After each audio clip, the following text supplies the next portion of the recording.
Bakıda avtobus piyadanı vuraraq öldürüb. Oxu24.com-un xəbərinə görə hadisə Xəzər rayonu Binə qəsəbəsi Binə Atçılıq yaşayış massivində qeydə alınıb. Belə ki, Samir Loğmanoğlu Mamedovun idarə etdiyi Daewoo markalı avtobusla hərəkətdə olan zaman yolu keçən piyada Vurğun Cəliloğlu Əliyevi vurub. Nəticədə piyada aldığı müxtəlif dərəcəli bədən xəsarətlərindən hadisə yerində ölüb. Faktla bağlı cinayət işi başlanılıb.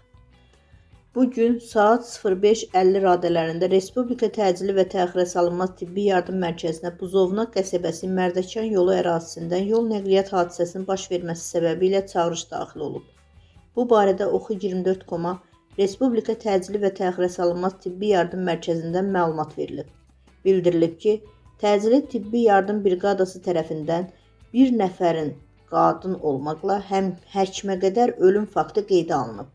Hadisə nəticəsində xəsarət alan 2 nəfər kişi müxtəlif dərəcəli bədən xəsarətləri ilə Sabunçu Tibb Mərkəzinə hospitalizasiya olunub.